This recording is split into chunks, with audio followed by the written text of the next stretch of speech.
Shalom, damai di hati, saudara-saudaraku yang dikasihi dan diberkati oleh Tuhan. Kita sangat bersyukur hari ini boleh berjumpa lagi dalam program Renungan Harian Keluarga di hari Kamis 25 Januari 2024.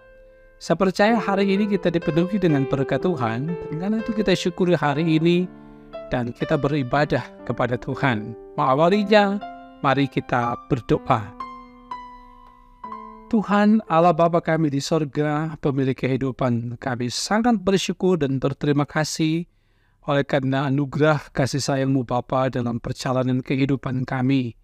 Engkau yang menganugerahkan keselamatan, Engkau yang memberikan kehidupan, kekuatan, kesehatan, umur panjang. Engkau pula yang memberi kami ruang dan waktu saat ini untuk kami sejenak ada dalam persekutuan bersama dengan Engkau Tuhan, lewat renungan harian keluarga. Perlengkapi kami semua ya Tuhan, dengan kuasa Roh Kudus-Mu, agar kami boleh beribadah dan memahami kebenaran firman Tuhan yang hendak kami baca dan renungkan di saat ini. Namun ampun kami semua dari salah dan dosa yang kami perbuat. Di dalam nama Tuhan Yesus Juru Selamat kami berdoa. Amin. Saudara kekasih dalam Tuhan, hari ini kita membaca bagian firman Tuhan dari kitab Kisah Para Rasul pasalnya yang ke-25, ayat 9 dan ayatnya yang ke-10. Firman Tuhan ditulis demikian.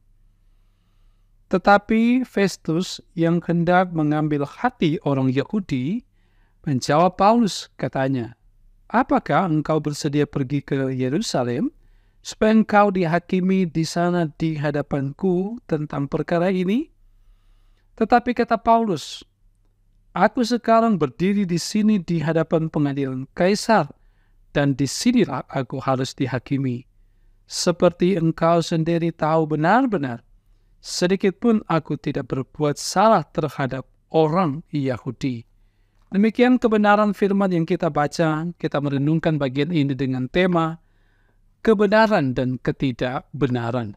Keluarga Kristen yang dikasihi dan diberkati oleh Tuhan kita Yesus Kristus, ada berbagai cara digunakan oleh orang yang dipercayakan menjadi pemimpin.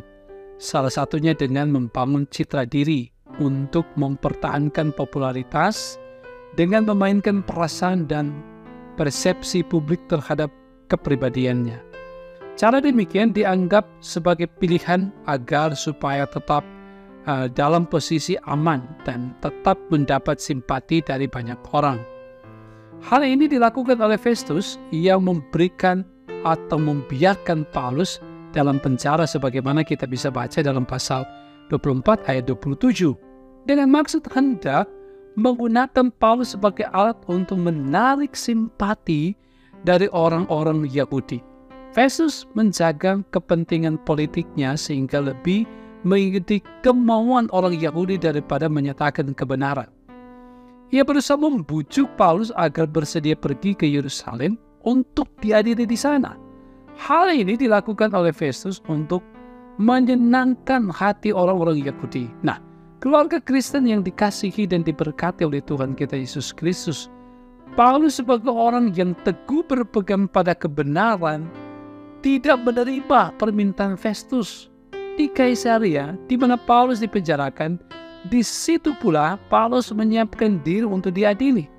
Sebab di hadapan orang-orang Yahudi yang datang dari Yerusalem, Paulus akan mempertanggungjawabkan kebenaran yang ia yakini. Paulus menyatakan bahwa ia tidak berbuat salah terhadap orang Yahudi. Kita sudah melihat ketidakbenaran yang dilakonkan oleh Festus dan keberanian Paulus menyatakan kebenaran menjadi suatu pelajaran yang baik bagi kita sebagai orang percaya. Apa yang dilakukan Paulus mencontohkan suatu bentuk keberanian untuk melakukan kebenaran. Tentu apa yang dibuat Paulus tidak lepas dari kuasa Yesus Kristus dalam Roh Kudus yang memberikan kekuatan untuk melakukan kebenaran. Sebagaimana kalau kita membaca juga Filipi 4 ayat 13. Oleh karena itu, saudaraku, sebagai keluarga Kristen, kita terpanggil untuk meneladani Paulus yang berani mempertahankan kebenaran Meskipun harus berhadapan dengan resiko yang berat, kita percaya bahwa setiap kebenaran yang diperjuangkan pasti akan disertai oleh Yesus Kristus. Karena itu kita diajak juga untuk selalu hidup di dalam kebenaran dan menjauhkan diri dari praktik kehidupan yang tidak benar. Tuhan memberkati kita semua. Amin. Mari kita berdoa. Ya Tuhan, Allah Bapa kami di sorga, terpuji Engkau. Kami sangat bersyukur untuk kebenaran firman Tuhan di hari ini. Dalam persekutuan kami, merenungkan firman Tuhan lewat renungan harian keluarga. Karena firman-Mu mengingatkan kami sebagai keluarga Kristen, sebagai orang yang percaya kepada Yesus Kristus untuk hidup di dalam kebenaran dan memperjuangkan kebenaran di tengah kehidupan kami, bahkan menolak, menjauhkan diri dari praktik kehidupan yang tidak benar di hadapan Tuhan. Kiranya firman ini menuntun kami hari ini, bahkan hari-hari kami selanjutnya, untuk terus berjuang hidup di dalam kebenaran. Tolong kami ya Tuhan dengan kuasa Roh Kudus-Mu, agar kami dimampukan untuk senantiasa berpegang pada kebenaran firman Tuhan dan hidup di dalamnya.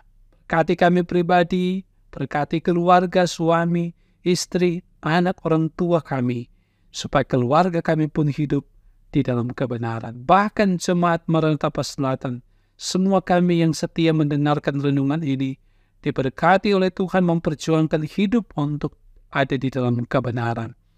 Berkati tugas dan tanggung jawab kami masing-masing yang kami hendak kerjakan di hari ini sebagai berkat yang Tuhan anugerahkan bagi kami dalam berbagai segi bidang kehidupan. Kami dapat mempertanggungjawabkan setiap apa yang Tuhan anugerahkan dalam pekerjaan kami dengan melakukan pekerjaan yang baik dan benar.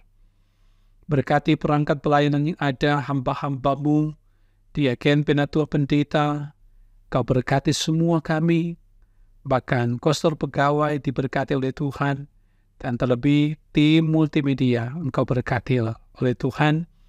Engkau berkati dengan hikmat, Engkau berkati dengan anugerah agar supaya mereka boleh tetap melayani, menghadirkan berbagai renungan untuk memberitakan kabar sukacita, memberitakan Injil kepada banyak orang lewat media. Bapa kami di sorga, kami terus berdoa untuk para pemimpin kami. Biarlah pemimpin gereja kami, baik di jemaat, di wilayah, di sinode, dapat melakukan kebenaran dan melakukan hal yang dikenan oleh Tuhan lewat tugas dan tanggung jawab yang dipercayakan kepada mereka.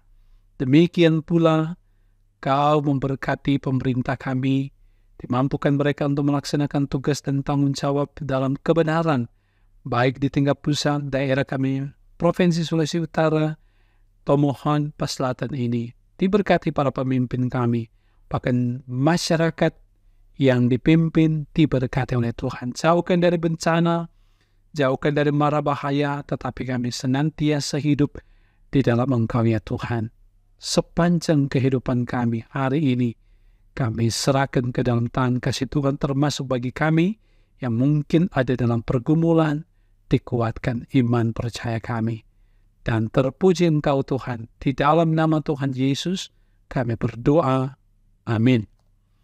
Saudaraku, demikianlah kebenaran firman Tuhan yang kita telah ikuti lewat renungan harian keluarga. Kiranya ini selalu menginspirasi dan memberkati saudara-saudara hidup pribadi, keluarga, bahkan jemaat. Karena itu selalu ikuti program renungan ini dari hari ke hari, dan jangan lupa untuk selalu di-share, like, subscribe, dan Tuhan memberkati kita semua. Shalom.